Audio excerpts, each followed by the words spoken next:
a hulking white and black beast the size of a small office building, strapped to a massive orange fuel tank, ready to launch like a fireworks display on steroids. It looks like a cross between a giant paper airplane and a delivery van that's been through a cosmic car wash. That, dear viewer, is the Space Shuttle. NASA's answer to the question, what if we could reuse a rocket like we reuse a grocery bag?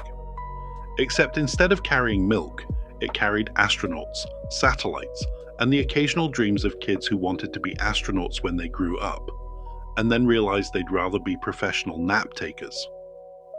In simple terms, the Space Shuttle was a partially reusable launch system, designed to ferry people and payloads to low Earth orbit, do some work up there, then glide back to Earth like a skydiving snowbird and land on a runway. No splashdown required.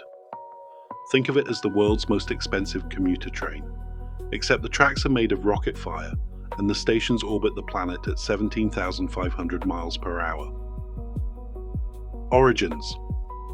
From dreams on paper to metal in the factory. The story begins in the late 1960s, when NASA, fresh off the Apollo moon landings, started wondering what to do next. The agency's leaders were like kids who just finished building the biggest Lego set ever, and now asked, what if we could take it apart and put it back together again? They wanted a spacecraft that could launch like a rocket, operate like a space station, and land like an airplane, all without needing a new vehicle for every mission. Enter the Space Shuttle program, officially announced in 1972 under President Nixon. The idea was bold, a fleet of orbiters that could fly up to 100 missions each, dramatically cutting the cost per launch. Engineers at NASA's Johnson Space Center, Marshall Space Flight Center, and a handful of contractors, including the now iconic Rockwell International, rolled up their sleeves, drew countless times, and began drafting designs that looked more like sci-fi concept art than engineering blueprints. Early concepts ranged from fully reusable two-stage designs to the eventual stack we know: an orange external fuel tank, two white solid rocket boosters strapped to its sides, and the sleek delta-winged orbiter perched atop like a proud peacock. The external tank would carry the liquid hydrogen and oxygen that fed the orbiter's three main engines during ascent, while the boosters provided the initial thrust. Think of them as the shuttle's training wheels, only they're massive solid propellant rockets that get jettisoned after 2 minutes and parachute back to the ocean for refurbishment. The program's goal was lofty: make space travel as routine as a cross-country flight. Of course, as we'll see, routine is a relative term when you're dealing with controlled explosions and re-entry plasma hotter than a pizza oven set to broil. Operation. How the shuttle actually worked. No magic, just physics. Let's break down a typical shuttle flight into its acts, because even a space machine loves a good 3-act structure. Act 1. Liftoff. At T0, the three main engines ignite, gulping down liquid hydrogen and oxygen at a rate that would empty an Olympic swimming pool in under a second. Simultaneously, the two solid rocket boosters roar to life, each producing about 12 million pounds of thrust, enough to lift a small mountain.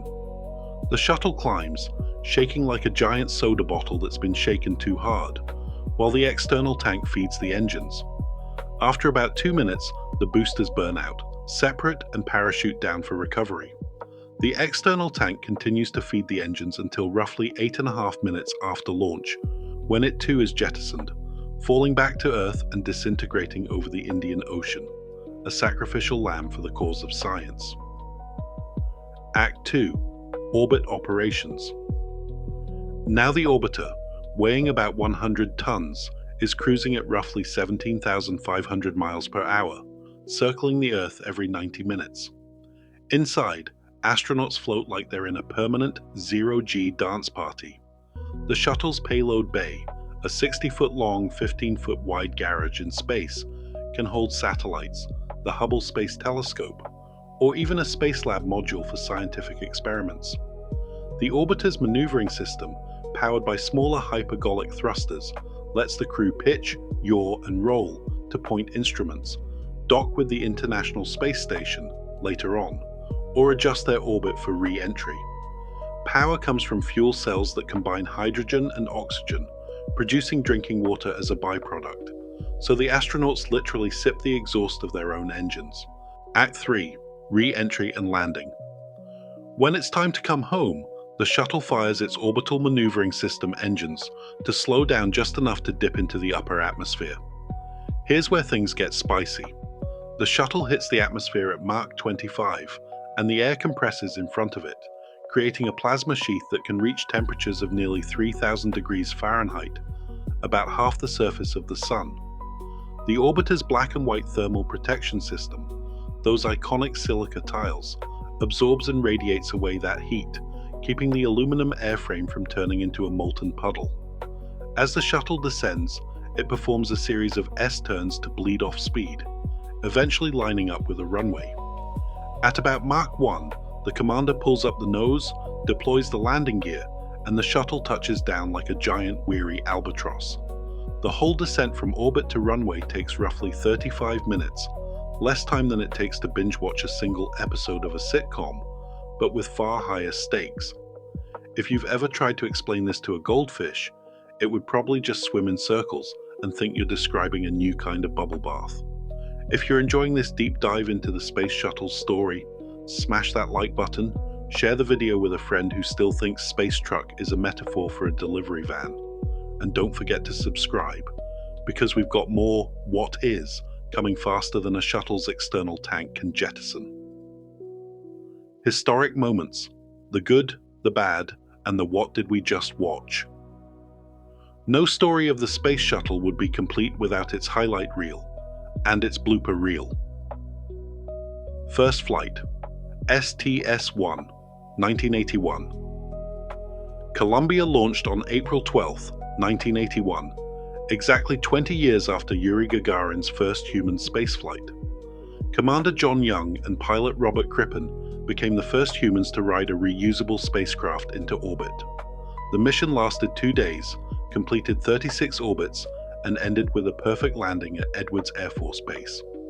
The nation watched, collectively holding its breath, as the shuttle glided home, proof that the dream of a space truck was no longer just a doodle on a napkin. Deploying Hubble, STS-31, 1990. The shuttle Discovery lifted the Hubble Space Telescope into orbit, giving humanity its first crystal-clear view of the cosmos. Hubble's initial blur, thanks to a tiny mirror flaw, led to a dramatic rescue mission, STS-61 in 1993, where astronauts performed daring spacewalks to install corrective optics. The image of astronauts floating outside the shuttle, wielding tools like cosmic handymen, became an instant icon. Challenger disaster, STS-51L, 1986. On a chilly January morning, Challenger lifted off with a crew that included the first teacher in space, Krista McAuliffe. 73 seconds after launch, a faulty O-ring in the right solid rocket booster failed, causing a catastrophic breach. The shuttle broke apart, and all 7 crew members perished. The tragedy shocked the world, grounded the fleet for nearly 3 years, and led to sweeping safety overhauls. It reminded everyone that space travel, despite its routine veneer, is still a high-risk endeavor. Columbia disaster, STS-107, 2003. After a successful 16-day mission conducting scientific experiments, Columbia re-entered the atmosphere on February 1, 2003. A piece of foam insulation that had struck the left wing during launch damaged the thermal protection system. Upon re-entry, superheated plasma penetrated the wing, causing structural failure. The shuttle disintegrated over Texas and Louisiana, claiming another 7 lives. The loss prompted a thorough reassessment of the shuttle program and ultimately contributed to the decision to retire the fleet. Return to flight, STS-114, 2005. After the Columbia accident, NASA implemented extensive changes, improved inspection techniques, new repair kits, and a stricter launch commit criteria. Discovery's STS-114 mission marked the shuttle's return to flight, demonstrating that the agency could learn from its mistakes, though not without a few tense moments when a loose gap filler prompted an impromptu spacewalk to shave it down. Final flight, STS-135, 2011. Atlantis lifted off on July 8, 2011, carrying a payload of supplies and experiments to the International Space Station. It landed on July 21st, marking the end of the 30-year shuttle era. The final landing was bittersweet.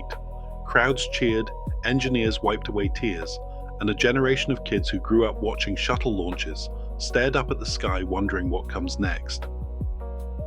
During STS-95 in 1998, Senator John Glenn, yes, the first American to orbit Earth, returned to space at age 77. When asked how it felt to be the oldest person in space, he reportedly quipped, "I feel like a kid again, except my knees are louder than the engines." Legacy and lessons. What the shuttle taught us. The Space Shuttle program was a bold experiment in reusability, and its legacy is a mixed bag of triumphs, lessons, and what-ifs. Reusability, the promise and the reality. The shuttle proved that a spacecraft could be flown multiple times, but the turnaround time and cost fell short of the original vision. Each flight required months of inspection, tile replacement, and refurbishment, far from the airline-like schedule NASA had hoped for. Still, the concept paved the way for modern reusable launch systems like SpaceX's Falcon 9 and Falcon Heavy, which now land their boosters autonomously on drone ships or landing pads. International cooperation. Shuttle missions were instrumental in building the International Space Station. They delivered modules, supplies, and crews, turning the ISS into a truly multinational laboratory. The spirit of cooperation forged during those flights continues to define human spaceflight today. Inspiration and education. From classroom TV sets to backyard rocket clubs, the shuttle inspired countless students to pursue STEM careers. Its iconic silhouette, white wings, black belly, orange tank, became a symbol of human ingenuity. Even today, kids doodle shuttle sketches in their notebooks, dreaming of one day floating among the stars. Safety culture.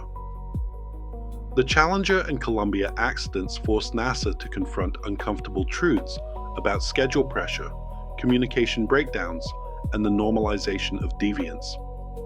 The resulting reforms, more rigorous testing, independent safety oversight, and a culture that encourages speaking up, have made subsequent programs safer. Technological spin-offs. Shuttle research gave us advances in materials science, those heat-resistant tiles, improved telemedicine, water purification systems, and even better athletic shoes. Yes, the foam used in the shuttle's external tank found its way into cushioning for running shoes.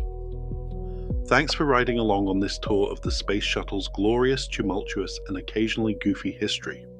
If you learned something new, hit the like button, ring the notification bell so you never miss a future What Is Deep Dive, and drop a comment below with your favorite shuttle memory, or the most bizarre space-themed snack you've ever tried. And remember, whether you're dreaming of orbit or just trying to find the remote, keep looking up, because the universe is always waiting for the next curious mind to explore it. Now for that bonus fact we promised. Bonus fact. Before we wrap up, here's a nugget that didn't make it into the main story. The Space Shuttle's main engines were so efficient that during a single launch, they consumed enough liquid hydrogen to fill about 13,000 2-liter soda bottles, and enough liquid oxygen to fill roughly 26,000 of those same bottles. In other words, if you bottled all the propellant used for one shuttle launch, you could fill a small swimming pool. Twice. And yet, despite all that cryogenic fuel, the shuttle's crew still managed to enjoy a freeze-dried ice cream treat, proof that even in the realm of rocket science, dessert is never truly out of reach. See you next time.